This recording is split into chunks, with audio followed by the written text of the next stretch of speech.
Hello guys, मैं रुखसार हसन। मोहम्मद वकास। मैं रहमतुल्लाह। आप देख रहे हैं world real reaction YouTube channel. Video सुनो, चैनल को सब्सक्राइब कर दें। चलते हैं लोग सब वीडियो। डिक्टेटर जम्मू कश्मीर के डेवलपमेंट पर लड़ पड़े पाकिस्तानी। अच्छा, देखते हैं पहले वीडियो, फिर देते हैं।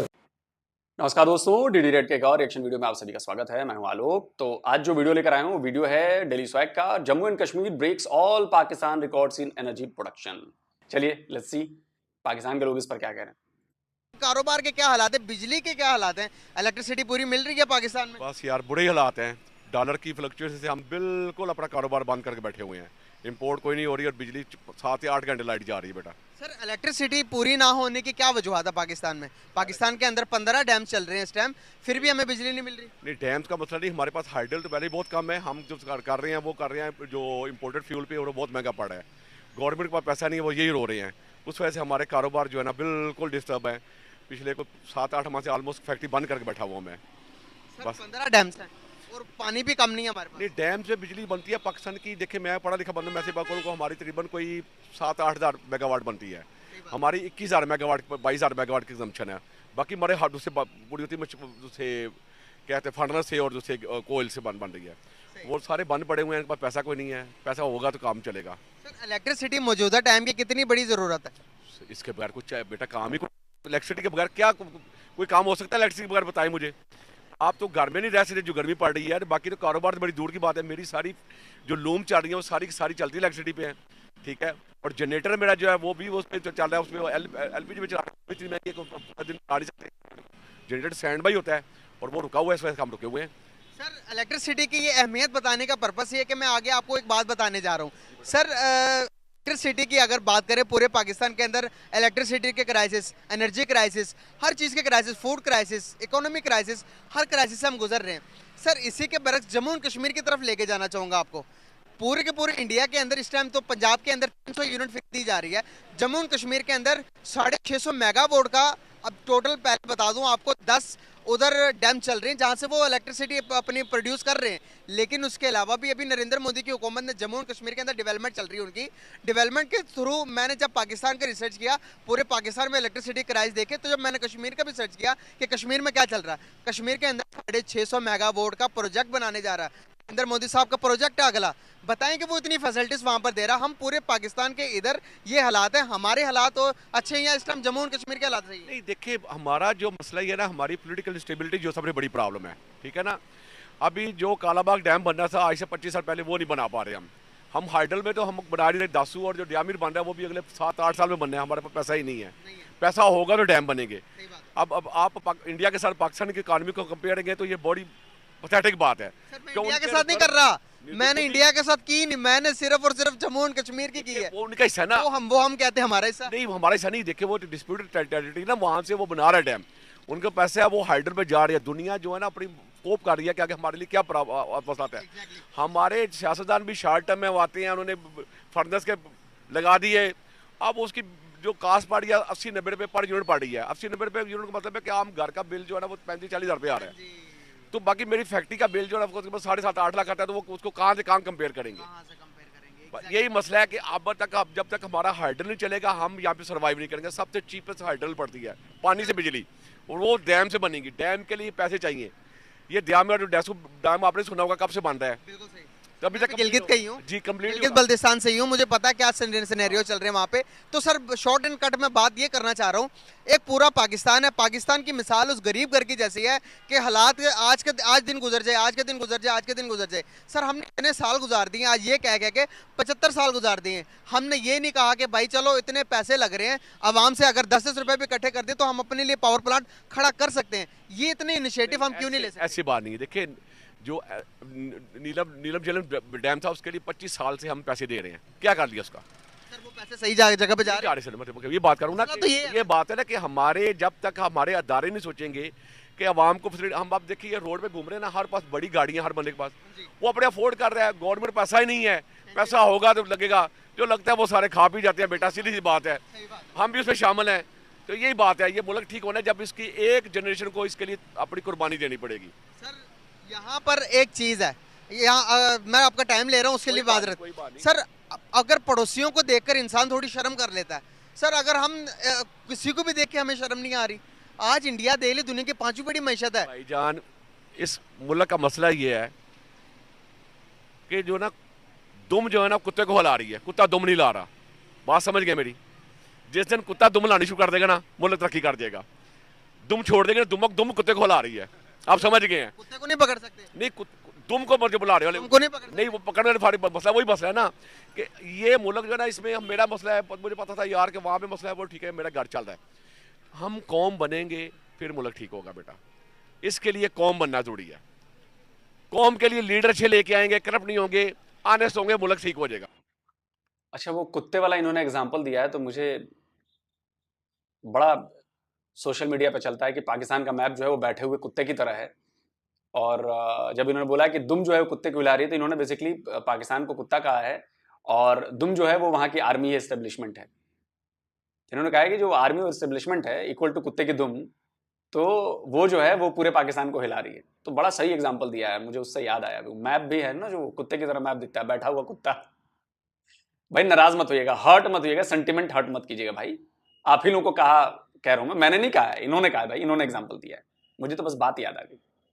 सर कुरान भी कहता है कि जैसे हुक्मरान होंगे जैसे अवाम होंगे वैसे। देखिए वही बात है, लेकिन अवाम हम लोग चाहते करप्ट है ना। मुझे करप्शन सूट कर रही है, इसलिए मैं उसको सपोर्ट करता हूँ।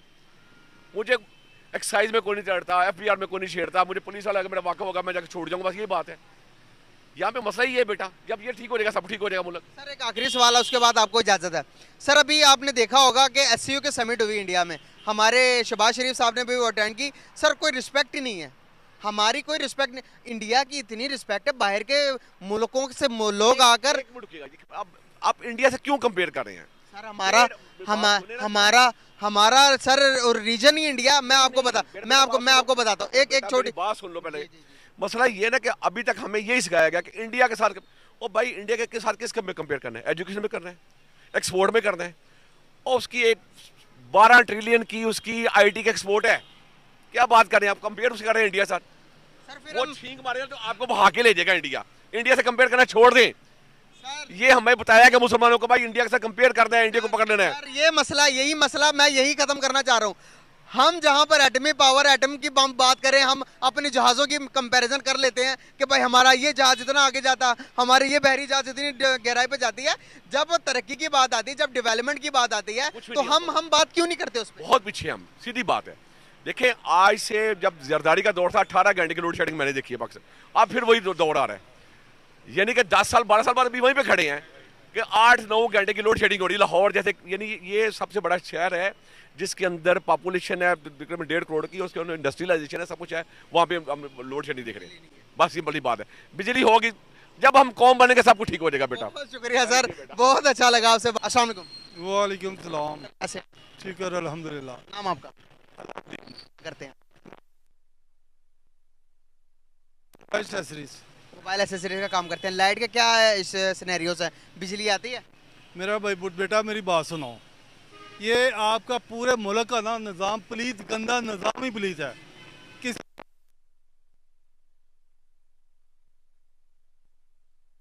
हम खुद गंदे। लगता है कुछ ज्यादा गालियां दे दी अपने ही सरकार को या अपने ही देश को, तो इसलिए वो लगाना पड़ा कि भाई ऑडियो नहीं आ रही, ऑडियो नहीं आ रही। क्यों? मैं कोई कहेगा मेरा इमरान सही है, कोई कहेगा मेरा शहबाज सही है, कोई कहेगा मेरा जरदारी सही, समझ गया नहीं? उनको दिए थे। हाँ जी, वो 2 पुराने तरीन हम वर्कर थे उनके, वो इलेक्ट्रिक सिटी में थे और मैं मैकेनिकल इंजीनियरिंग डिपार्टमेंट में मुलाजम था, ठीक है ना। तो ये है कि वो पूरे कतर में हर शहरी को बिजली फ्री दे के, पानी फ्री दे के, तलीम फ्री दे के, सिर्फ एक पेट्रोल निकला था उनको, तो फिर भी अरबों रुपए की प्रॉफिट उनको। क्या क्या ईमानदार थे, करप्शन नहीं थी। हमारा निज़ाम कैसे खरीद है? तो कोई ऐसा बंदा नहीं है जो निज़ाम चेंज कर सके। क्यों? 10 करोड़ रुपया देकर टिकट लेता है, ये निज़ाम है मेरा मुल्क का। ये 10 करोड़ रुपया देकर टिकट लेता है, उसे 10 अरब बनानी है, समझ गए नहीं? जैसे मेरा इलेक्ट्रिक का महकमा है, इन्होंने झोंके लगा दी हुई है, से हमारी पेमेंट आ रही है जी। कोई बहादुरी का काम नहीं है बाहर से चढ़ाएगा और डॉलर ही जाएगा। इसी तरह ये पानी के महकमा भी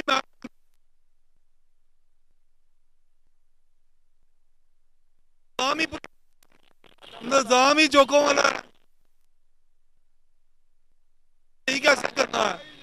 बीच में ऑडियो बड़ी खराब है, पता नहीं, लेकिन एक बात मेरे दिमाग में अभी आई है, फ्री की बिजली, फ्री का ही मेरा बस चले ना, मेरा बस चले तो मैं क्या करूं कि भले आपसे मैं 40 से 50% आपकी कमाई का टैक्स ले लूं, मैं ये घोषणा कर दूं कि भैया हम आपकी कमाई का 50%, जितना भी आप कमाओगे, अगर आप 100 रुपए कमा रहे हो ना, 50 रुपए हम सरकार ले लेंगे, अगर मैं सरकार में मेरे पास ताकत हो तो। लेकिन उसके बदले आपको फ्री की बिजली मिलेगी 24 घंटे, आपको फ्री की गैस मिलेगी 24 घंटे, आपके बच्चों को जो भी पढ़ना है, इंजीनियर बनना है, डॉक्टर बनना है, बेसिक पढ़ाई है, जो भी है, प्राइमरी है, मिडिल स्कूल है, हायर एजुकेशन है, सब कुछ फ्री और नंबर 1 ए ग्रेड की एजुकेशन। आप जिस सड़क पे हो, गांव गांव तक सड़क बिल्कुल आपको बनी हुई मिलेगी। इतनी सब कुछ मैं करके दे दूं अगर मेरा बस चले तो। हाँ, लेकिन आपकी कमाई का 50% ले लूंगा, लेकिन ये सारी चीजें आपको फ्री दूंगा। सबसे ज्यादा खर्चा इसी में होता है यार। तो आप सोचिए कि एक तरह से जो 50% आपकी कमाई होगी वो पूरी की पूरी सेविंग होगी, खाने में जो बहुत थोड़ा बहुत आप खर्च करेंगे। हालांकि कितना फिजिबल ये मैं नहीं जानता, ये हाइपोथेटिकल बात कर रहा हूं मैं, लेकिन अगर करना है तो ऐसा करो कि 50% आप टैक्स लो कमाई का हर इंडियन से, लेकिन इतनी चीजें फ्री कर दो और सबके लिए। समझ गया नहीं?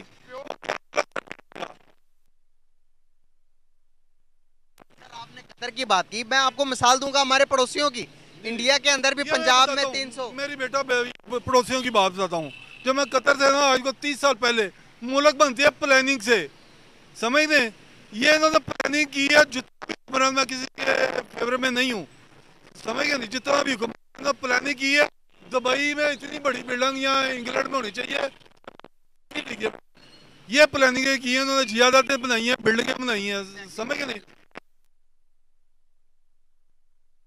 बंदा फ्रिज, टीवी या कोई इलेक्ट्रॉनिक चीज इंडिया में नहीं ला सकता। इंडिया की खरीदो, हाँ जी, ताकि इधर फैक्ट्रियां लगे, इधर मुल्क में तरक्की करें। इधर जो फैक्ट्री लगाता है वो बंदा अजाब में आ जाता है।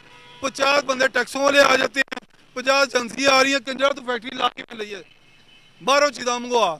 इधर जो मुहब्बे वतनी करता है उसको बहुत बुरी सजा मिलती है। डॉक्टर कदीर साहब, चाहे उनको इन्होंने कितना भी जलील किया है, वो आज भी हमारे दिलों में रहते हैं। डॉक्टर कदीर साहब हमारे दिलों में रहते हैं, वो जो उन्होंने पाकिस्तान मुहब्बे वतन पाकिस्तानियों पे, गद्दारों किसी भी बैंक अकाउंट में, किसी भी बैंक में अकाउंट, हाँ जी, गद्दारों के दिल पे नहीं रहते। वो जनरल ज़ियाउल हक गुड आदमी था, वो दुश्मन को ललकारता था, पसीने आ जाते थे राजीव गांधी को। अभी इस दौर में ये इन्होंने जाकर नापा था कि उधर से ललकारा और इनके सामने राजीव गांधी का पसीने छूट रहे हैं, राजीव गांधी के, है ना पसीने आ जाते थे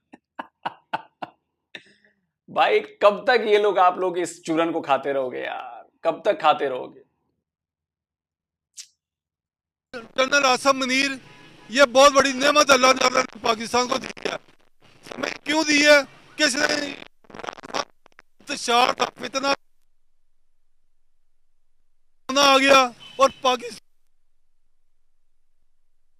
बाकी चोरों डाकू, ये बड़ा। अरे यार ऑडियो बड़ा खराब लग रहा है यार, बहुत ही खराब ऑडियो है यार, बहुत ही खराब ऑडियो। रुको यार आगे कर देता हूँ भाई, बड़ा खराब ऑडियो है। बहुत सारे काम फ्री है, 300 यूनिट फ्री। ये जालिमों, 300 यूनिट में कम पैसे ले लो, फ्री ना करो। जम्मू एंड कश्मीर के अंदर इंडिया में 20 रुपए किलोवाट है, यहाँ 170 रुपए किलोवाट है। ये हमारा मुल्क है, ये हमारे हुक्मरान है, इनको शर्म ही नहीं आती। इनको नहीं इन्होंने शर्म आ रही कि असि महंगी चीज खा रहे हैं, असि गरीब आदमी दिहाड़ी तक शर्म आएगी। 1 अरब की आबादी है इंडिया, कंट्रोल और चुप से कर जाओ। 1 अरब की आबादी है इंडिया की, चाइना की कितने अरब की आबादी है, कंट्रोल किया है कि नहीं इन्होंने? असि तो झुंगे 26 करोड़ है गया, तो साडा खून चूसते पे दे। ਤੇ ਉਹਨਾਂ ਨੇ ਖੂਨ ਚੂਸਣ ਵਾਲੇ ਕੀੜੇ ਜੀ ਹੈ ਨੇ।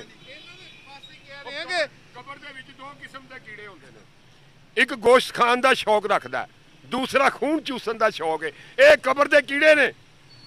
जनरल बाजवा साहब, गरीब बंदा जीना हराम कर दिया, बिजली के बिल दे, इतना हर चीज में बिलों में महंगाई कर दी है। बिल बिजली पानी गैस हर हफ्ते हर महीने महंगा है इलेक्ट्रिसिटी बिल नहीं ਅਸੀਂ ਦੇ ਸਕਦੇ खान ਹੁਣ ਕਿਉਂ ਨਹੀਂ ਬੋਲ ਰਿਹਾ ਨਹੀਂ ਉਹਨੂੰ ਫਜ਼ਲੁਰ ਰਹਿਮਾਨ ਕਿਉਂ ਨਹੀਂ ਬੋਲ ਰਿਹਾ ਬਾਤ ਉਹਨੇ ਹਾਂਜੀ ਹੁਣ ਬੋਲਣਾ ਚਾਹੀਦਾ ਨਾ ਫਜ਼ਲੁਰ ਰਹਿਮਾਨ ਕਹਿੰਦੇ ਮੈਂ ਕਿਹਾ ਤੁਹਾਨੂੰ ਸਾਰੇ ਕਰਪਟੇ ਕਹਿੰਦੇ ਭਲਾ ਕਰੇ ਫਜ਼ਲੁਰ ਮੈਂ ਰਹਿਮਾਨ ਕੀ ਫੇਵਰ ਨਹੀਂ ਕਰ ਰਹਾ ਵਿੱਚ ਵਿੱਚ ਉਹਨੂੰ ਸ਼ਹਿਰੀ ਆ ਜਾਂਦੀ ਏ ਇਹ ਕੱਟ ਦੇਣਾ ਇਹਨਾਂ ਦੇ ਵਿੱਚੋਂ ਕਾਬਲ ਹੀ ਨਹੀਂ ਨਹੀਂ ਹੈ ਕਾਬਲ ਅਸੀਂ ਗੰਦੀ ਕੌਮ ਹੈ ਜਿਹੜਾ ਨੂੰ ਉਹਨਾਂ ਦੇ ਨਾਲ ਇਹਨਾਂ ਦੇ ਨਾਲ ਹੈਗੇ ਆ ਇਹ ਕੋਈ ਘੁੰਮਣ ਦਾ ਨਿਜ਼ਾਮ ਚੇਂਜ ਹੋਣਾ ਚਾਹੀਦਾ अल्लाह बेहतर करे।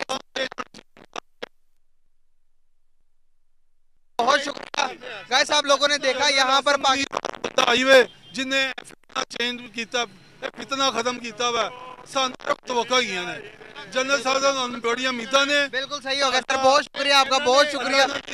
जनरल यकीन करें गाइस, बहुत बुरे हालात हैं यहाँ के लोग, अवाम अपने दिल के भड़ास बाहर निकालना चाह रहे हैं, लेकिन इन लोगों की भी मजबूरी है। आप लोग समझ सकते हैं, इतनी महंगाई, इतने आटा महंगा, इतनी चीनी, इतनी गैस, हर चीज़ यहाँ पर लोगों की अप्रोच से दूर कर दी गई है। तो ये लोगों के अंदर के जज्बात हैं जो बाहर निकल रहे हैं। तो गाइस आप बताइएगा कि इसका हल क्या है और आने वाले टाइम के अंदर हम क्या कर सकते हैं जिससे पाकिस्तान की डेवलपमेंट हो, जिससे पाकिस्तान की तरक्की हो। कमेंट बॉक्स आपका इंतजार कर रहा है, आप अपनी राय जरूर दे सकते हैं। बहुत शुक्रिया।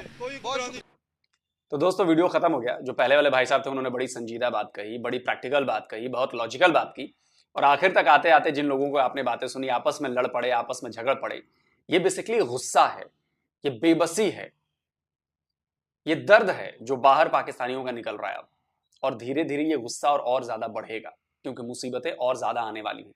IMF की शर्तें आपने मान ली हैं, IMF से आपको $3 बिलियन का कर्ज मिल रहा है, लेकिन उस कर्ज के बदले एक आम पाकिस्तानी को उसकी कीमत क्या चुकानी पड़ेगी आप लोगों को अभी अंदाजा नहीं है।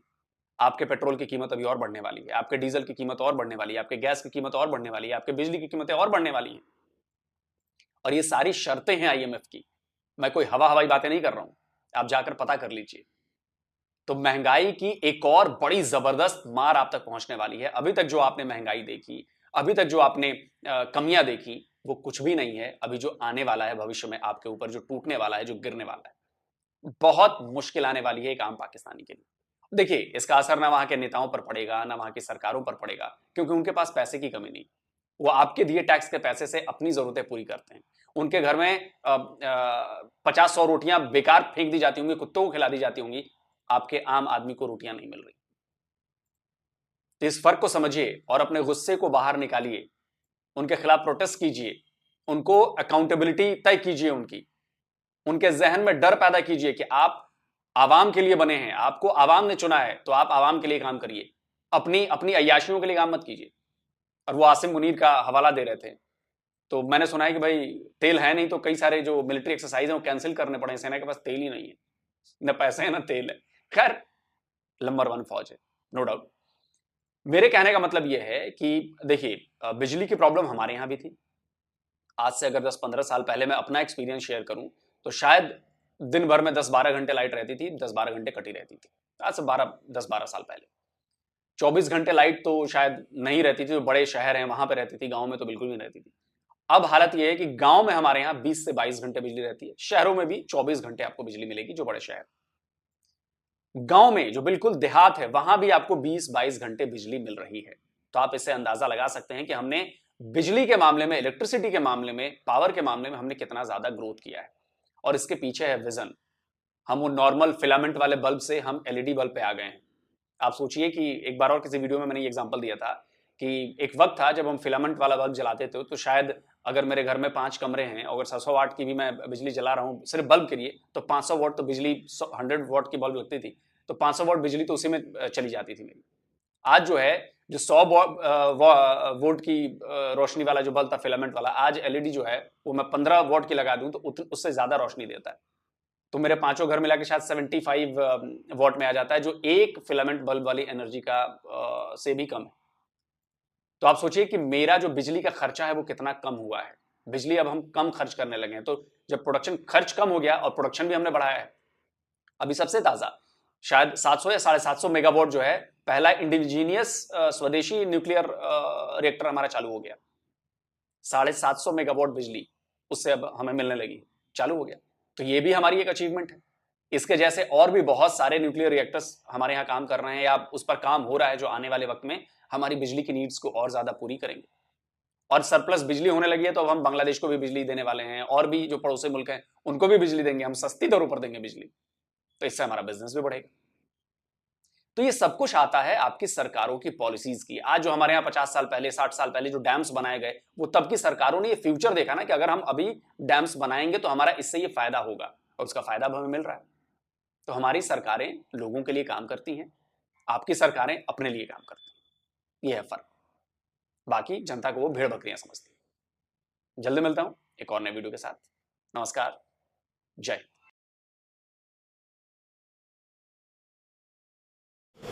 तो ये वीडियो ही ख़त्म।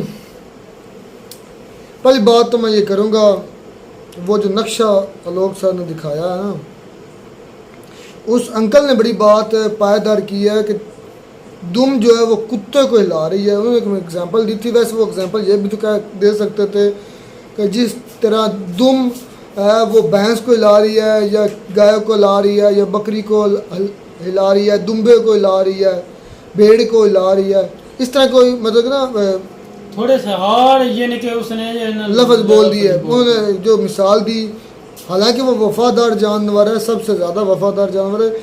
जानवरों में सबसे वफादार जानवर कुत्ता और घोड़ा है सबसे ज़्यादा। लेकिन उन्होंने मिसाल पता नहीं क्यों कुत्ते को इतनी नीच नहीं आप बात उसकी नहीं समझ। मैं उधर ही आ रहा हूँ, मतलब कि मैं वो उधर ही आ रही हूँ। मैं पहले कुत्ते के लफ्ज़ पर थोड़ा सा बोलना चाहता हूँ। हालांकि सबसे ज़्यादा वफादार अपने मालिक का जो होता है वो कुत्ता होता है, लेकिन पता नहीं क्यों इसकी कुछ ऐसी खसलतें होंगी जिसकी वजह से इसको थोड़ा सा नीच समझा जाता है। अब बात जो उस अंकल ने की है, कुत्ता दुम जो दुम है वो कुत्तों को हिला रही है। जिस वक्त कुत्ता दुम हिलाना खुद शुरू कर देगा उस वक्त ये सारे मामला ठीक हो जाएंगे। और ये भी कहा जाता है कुत्ते की दुम कभी सीधी नहीं होती। ये बातें बड़ी वैलिड हैं। उन्होंने जो दुम से मुराद लिया वो लिया है हमारी इस्टेब्लिशमेंट। थोड़ी सी है, हल्की है, वज़न में भी कम है, हर लिहाज से कम है, लेकिन पावर में है। वो सारे कुत्ते को घुमा रही है, कुत्ता उसके पीछे पीछे घुमा। बात को तो होता है कुत्ता घूमना शुरू कर देता है दुम के पीछे पीछे पीछे पे। इसी तरह पाकिस्तानी अवाम जो है ना, उस और वो एंड पर भी अंकल ये कह रहे थे कि मेरा बाजवा जो इस हाफिज़ साहब से मैं बड़ा खुश हूँ जिसने इमरानी जो फितना ख़त्म कर दिया। इमरान खान की बात कर रहा था। तो ये वाकई वो दुम है जो इन जैसे लोगों को, इन कुत्तों को अपने पीछे पीछे घुमा रही है। ये बात उनकी बिल्कुल वैलिड, उन्हें बड़ी अच्छी उन्होंने मिसाल दी है कि जिस दिन ये पाकिस्तानी अवाम खुद हिलना शुरू हो गई तो जो दुम है वो नहीं हिलेगी, वो अपनी जगह फिर स्टॉप हो जाएगी। और जो लोग आज भी कहते हैं कि इमरान खान को वो इमरानी फितना था, हाफिज़ साहब ने ख़त्म कर दिया, उन पर लानत है।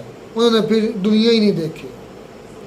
उनके बच्चों को फिर पता ही नहीं है कि जो इनकी फ्रेंचाइजीज़ हैं, DHS हैं, कितने कारोबार हैं, बिजनेस हैं। और एक तरफ रिटायर होता है इंडिया का आर्मी चीफ, उनके अकाउंट में कितनी चीज़ें होती हैं, कितने डॉलर्स होते हैं या कितनी दौलत होती है। और एक तरफ पाकिस्तानी आर्मी चीफ रिटायर होता है, तो उनकी कभी कंपैरिजन करना तो आपको पता चल जाएगा कि इंडिया हमसे बेहतर क्यों है। फिर आपको पता चल जाएगा जो ये कहते हैं कि हाफिज़ साहब एक नेमत बनकर आए हैं। इस बात को भी देखें, छोड़ें, ये तो खैर आम रूटीन में होता है, कोई बात नहीं। लेकिन जैसे आलोक सर ने दिया था मिसाल, कितनी बुरी गंदी और जो है ना बद इखलाकी जो लफ्ज़ इस्तेमाल किया पाकिस्तान के नक्शे से, वो भी तो इस तरह का आगे से रिएक्ट कर सकते थे ना। कोई इस तरह का मतलब इस्टेब्लिशमेंट का या हुकूमत के वाले से कह सकते थे, या मुल्क के अंदर उस पूरे नक्शे को कुत्ते से तशबीह दे दी है। और ये आपके अपने आदमी को कुत्ते से मिसाल दे रहे हैं यार। उन्होंने बात की है चलाने की, बिल्कुल जो आप बात करने वाले थे वही मेरे जहन में थे। जो लोग सर ने की बिल्कुल इस हट का बिल्कुल मुख्तलिफ डिफरेंट किया टॉपिक से। एक पूरा नक्शा, पूरे पाकिस्तान को जो है कुत्ते से। अच्छा, इस बहस को छोड़ दे, जो मेन बहस है ना भाई, बिजली और गैस और पानी की है भी। लाहौर आपस में लड़ पड़े बेचारे। मेरी बात सुनो, लाहौर हमारा मेन सिटी है। क्या नवाज शरीफ कहता था, शहबाज शरीफ कहता था मैंने पेरिस बना देना है लाहौर, पेरिस ही बना दिया लंडों का पेरिस। मेरी बात सुने, बिजली की भाई यार ये कंडीशन है, हकीकत में तकरीबन नॉर्मल 10-15 हज़ार से कम जो है ना बिल नहीं आता है। नहीं आता। तो भाई जो यानी कि जिसकी कमाई 20,000 है सैलरी, वो उसको 15,000 या 10,000 बिल आ जाएगा मंथली, तो उसका रुखसार भी क्या बनता होगा, किस तरह दरगुजर करता होगा। फिर गैस का आ गया, ठीक है, फिर और अखराजात आपको पता आटे का क्या रेट चल रहा है यार, इसी वजह से फिर गाड़ियों के आओ। दूसरा जो हम लोगों ने कर्जा लिया है जिस इदारे से, उनके साथ हमारी जो शर्तें तय हुई हैं, अब हम लोगों ने हमके ऊपर यानी कि और बोझ पड़ेगा। ऐसा ही है। ऐसे तो नहीं ना मिला, उन लोगों की मर्जी से ये सारी चीज़ें चेंज हुई, जो उन लोगों ने कहा अभी इस तरह होना चाहिए, इस तरह होना चाहिए, वो उसी तरह सेम इन लोगों ने कर दिया। बात यह है कि भाई जो हमारे लोग आप में झगड़ रहे थे, कश्मीर की बात जब आई, उधर 20 किलो 25 रुपए किलो आटा मिल रहा है और हमें इधर 170 रुपये 150 रुपये मतलब आटा मिल रहा है, तो लोग झगड़ेंगे ही, लड़ेंगे ही, और आस्ता आस्ता लोग इंडिया की बात कर रहे हैं और करते रहेंगे। आप अगर तरक्की नहीं करेंगे तो आपके लोग भी आपके जो खैर खाएं वो आपके दुश्मन। सर भाई डैमों की बात हुई थी यार, ये हमारे डैम्स की हुई थी ना, बिजली बनती डैम्स। मेरी बात सुनो, इतने नलायक तरीन है और घटिया तरीन हमारे सियासतदान है, आज तक कोई अच्छा डैम ही नहीं बना सके। तो उम्मीद करते हैं आपको हमारी वीडियो अच्छी लगी होगी। वीडियो को सब्सक्राइब कर, तो मिलते हैं नई वीडियो में, तब तक दीजिए इजाजत, अल्लाह।